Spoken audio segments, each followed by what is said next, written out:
और चलिए रुक करते हैं झारखंड प्राइम का। आपको बता दें कि पाकुड़ संग्रहालय में एसडीओ हरिवंश पंडित के अध्यक्षता में कोयला ट्रांसपोर्ट बकायेदार और डीबीएल कंपनी के साथ बैठक की गई।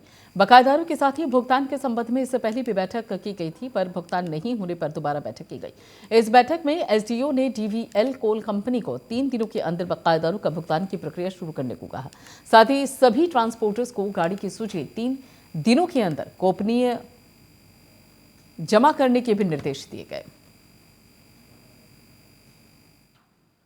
एक तो चालू होने ही नहीं देंगे, चाहे अगर इनकी गाड़ी चलती है, ट्रांसपोर्टिंग चलती है, तो हमारे शरीर के लाश के ऊपर से गाड़ी इनको निकालना होगा। हमारा ही नहीं, सभी वेंडर जितने भी स्थानीय हैं सब रिजिड हैं, क्योंकि एक विषय ऐसा आता है कि हमारे बच्चे भविष्य में क्या सोचेंगे कि इन्होंने जो है, मेरे पिताजी ने क्या कर दिया कि सिंगल वेंडर को उस समय पिताजी लोग क्या कर रहे थे। आज यही एक रोजी रोटी है, जबकि CSR के तहत स्थानीयता को प्राथमिकता देना है, लेकिन ये लोग तो नहीं, बाहरी वेंडर को लिया कर बैठा दिए हैं। सुनने में आता है कि लोग कमीशन बेसिस पर उससे बातचीत किए हुए हैं। और जब पूछा जाता है कि आप में और लोकल में क्या अंतर है, सिंगल वेंडर में, उसका जवाब नहीं दे पा रहे हैं लोग। आज की बैठक बकायेदारों की बकाये से ही संबंधित थी, जिससे फिर इनको पूरा डायरेक्शन दिया गया है कि अगले 3 दिनों में जो पेमेंट का प्रोसेस इन्होंने शुरू किया था और जो रुक गया था, इसको पुनः प्रारंभ करें, बकायेदारों से बात करें।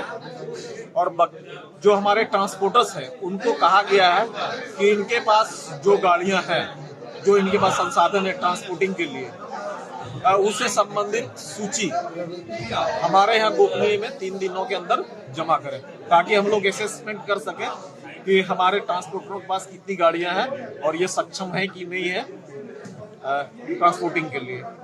क्या मंशा रखती है कंपनी? कंपनी चालू करने का मतलब है, लेकिन कंपनी का भी ये है, ये लोकल जो है उनका साथ बात मिल नहीं रहा। पुराना लोग का पैसा नहीं देगा, बाहर कर दिया, ऐसा तो नहीं हो रहा है।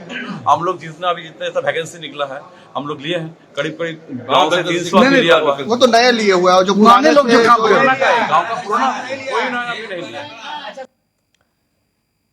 झारखंड स्टेट बार काउंसिल ने झारखंड सरकार के कोर्ट फीस में वृद्धि का विरोध किया। धनबाद में कोर्ट के सभी वकीलों ने कोर्ट कार्य को ठप रखा और बताया कि जिस तरह बिहार में इस वृद्धि को वापस लिया गया, उसी तरह झारखंड सरकार भी कोर्ट फीस वृद्धि को वापस ले। अगर सरकार वार्ता नहीं करेगी तो फिर 8 तारीख को झारखंड स्टेट बार काउंसिल के तमाम लोगों को शामिल कर आगे का निर्णय लिया जाएगा।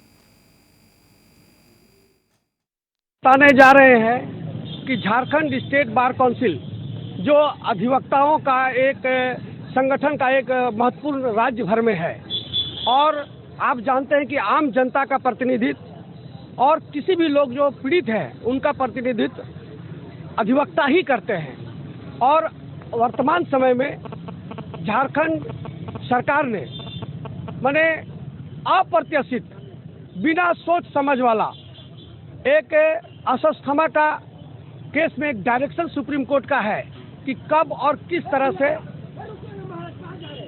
कोर्ट फीस का वृद्धि करना है। अधिवक्ता में हम लोग जो पेंशन अब स्टेट बार से दे रहे हैं, उसमें बढ़ोतरी करने के लिए 100 करोड़ रुपया का बजट का उनको माननीय मुख्य सचिव जो सुखदेव सिंह जी थे, सब लोगों से बात हुआ था। इन सब बातों को वहाँ रखने के लिए, सहित एडवोकेट कॉलोनी और चीज़ का करने के लिए था, तो वो सब नहीं हुआ। और नहीं होने के बाद, नहीं होने के कारण हम लोग पूरे झारखंड में ये तय किया गया कि हम लोग इसको विरोध करते हैं। सरकार हम लोग के पास आए और बात करे, और नहीं बात करने पर हम लोग 8 तारीख को फिर तमाम झारखंड के एसोसिएशन के अधिवक्ता संघ के लोगों को हम लोगों ने वहाँ बुलाया है और वहाँ करेंगे। आज का सूचना है, हम जनता को भी, उन लोगों से भी अपना ये सहयोग के लिए उनको अभिनंदन करते हैं, उनसे तकलीफ के लिए खेद व्यक्त करते हैं। और सरकार को इस माध्यम से उनका जो कुंभकर्णी निद्रा है, जब अधिवक्ताओं का हित का बात, जनता के हित का बात जब भी किया जाता है, सुलभ न्यायालय, सस्ता न्याय दिलाने का जो उनका शपथ है, कानून में प्रावधान है, उसको इग्नोर करके इतना महंगा करने जा रहा है, जिसका तीव्र विरोध हो रहा है। और धनबाद बार में भी एक भी अधिवक्ता आज कोई काम नहीं किए हैं, और पूरे स्टेट के अलग अलग बार एसोसिएशन से, चूंकि स्टेट बार काउंसिल का को चेयरमैन हूँ, मेंबर हूँ, तो सब सूचना हम लोगों को प्राप्त होते जा रहा लगातार। पंजाब नेशनल बैंक देवघर के सुरक्षा गार्ड के साथ मारपीट कर जेल भेजे जाने के खिलाफ बैंक एम्प्लॉयज एसोसिएशन विरोध में उतर गया और पुलिस के अमानवीय व्यवहार का विरोध किया जा रहा है और गार्ड की रिहाई किए जाने को लेकर गांधी चौक में पहुंचकर बैंक एम्प्लॉयज एसोसिएशन के पदाधिकारियों और सदस्यों ने प्रदर्शन किया।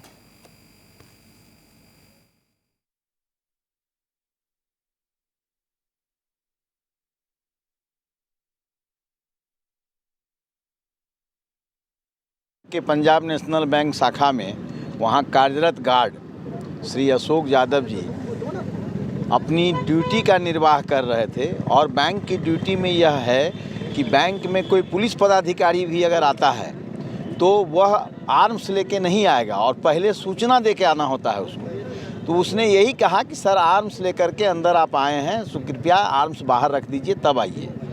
इसी पर उसको पूरा वो जिस अमानवीय व्यवहार का उन्होंने परिचय दिया, यह कभी भी पुलिस विभाग से अपेक्षा नहीं की जा सकती है कि पुलिस विभाग इस प्रकार के अमानवीय व्यवहार करे। उन्होंने उसको मारना पीटना शुरू किया, अतिरिक्त पुलिस बल को बुला लिया, अतिरिक्त पुलिस बल को बुला करके उसको घसीटते हुए लातों से मारते हुए थाना ले गए, जैसी कि सूचना है कि मारते हुए थाना ले गए और पुनः उनको जेल भेज दिया गया। उसके बाद जब सीसीटीवी का और झूठा आरोप लगा के उस पर एफआईआर किया गया, जब सीसीटीवी कैमरा को खंगाला गया और उसके डीआईजी और एसपी सारे लोगों ने देखा तो जो एसआई जो इंस्पेक्टर रतन सिंह थे उनको माना गया कि उन्होंने गलत कार्य किया है और गलत कार्य करने के कारण उनको अविलंब निलंबित कर दिया गया।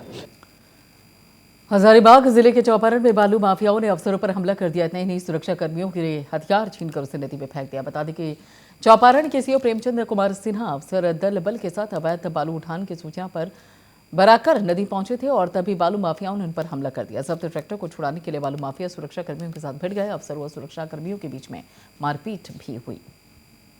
मुझे एक सूचना प्राप्त हुई है थाना प्रभारी चौपारण के माध्यम से कि चौपारण थाना अंतर्गत हजारी धमना गांव में जो बालू घाट है बराकर नदी में, वहाँ पे कुछ लोग अवैध बालू का खनन कर रहे थे। उसी अवैध खनन को रोकने के लिए चौपारण सीओ पुलिस पदाधिकारी और बल के साथ में वहाँ पहुँचे थे। कुछ एक ट्रैक्टर उनको देख करके भाग गया।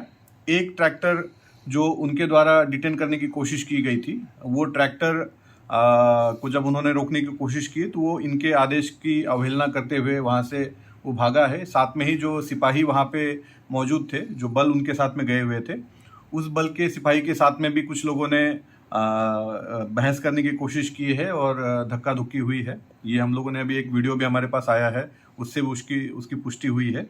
और भी सीओ साहब ने कई एक बातें अपने एफआईआर में लिखी है, उन सब की हम लोग पुष्टि करेंगे, अनुसंधान करेंगे। वर्तमान में हम लोगों ने इस पूरे मामले में एक प्राथमिकी दर्ज की है जिसमें 7 लोगों को नामजद अभियुक्त बनाया गया है। साथ ही कुल 100 लोगों को अज्ञात लोगों को हम लोगों ने अभियुक्त बनाया है। जल्दी ही इसमें जो अभियुक्त है उनको चिन्हित करके उनकी गिरफ्तारी हो जाएगी और जो भी लोग इसमें शामिल है उनके ऊपर हम लोग कड़ी से कड़ी कानून कार्रवाई करेंगे।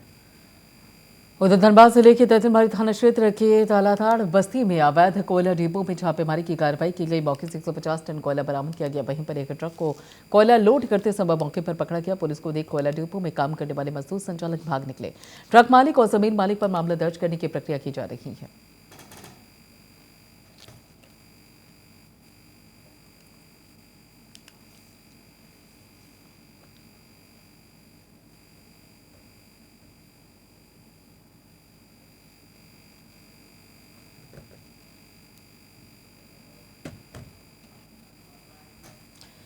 जमशेदपुर के लोला ग्राउंड में 2 साल के बाद एक साथ 71वां, 72वां और 73वां डॉग शो का आयोजन किया गया, जिसमें देश भर के कई प्रजातियों के श्वान हिस्सा ले रही हैं।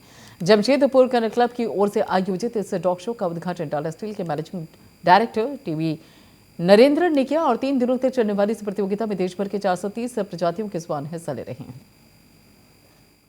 ये खुशी का बात है कि आज के दिन में हम लोग ये सब ऑर्गेनाइज कर सकते हैं। पिछले 2-3 साल से नहीं कर पाया और ये भी अच्छा है कि एंट्रीज भी बढ़ गया, नंबर ऑफ रीच भी बढ़ गया और एक जमशेदपुर ये डॉग शो का एक नाम हो रहा है देश विदेश में। आप देख रहे हैं कि जजेस भी आ रहे हैं देश विदेश से, तो ये अच्छा है। जमशेदपुर शहर के लिए अच्छा है, इधर का डॉग लवर्स के लिए अच्छा है और मौका मिलता है कि बेस्ट ब्रीड्स को देखने को और डिफरेंट टाइप्स ऑफ डिसिप्लिन्स देखने के लिए, और जो स्पेशलिटी शो है लैब्राडोर और बीगल का वो भी अच्छा है। और टाटा मोटर्स और टाटा स्टील का एक लंबा इतिहास है डॉग्स के साथ, हम लोग का केनल क्लब बहुत फेमस है टाटा मोटर्स और टाटा स्टील का। तो अच्छा, इसे जमशेदपुर एक डॉग लविंग सिटी के नाम से it should make that reputation, and I think dogs, जो भी डॉग लवर है, जो भी एक डॉग रखा है, उनको वो जानता है क्या इमोशंस एक डॉग ओनर को फील करता है। अच्छा है, thank you very much for your support.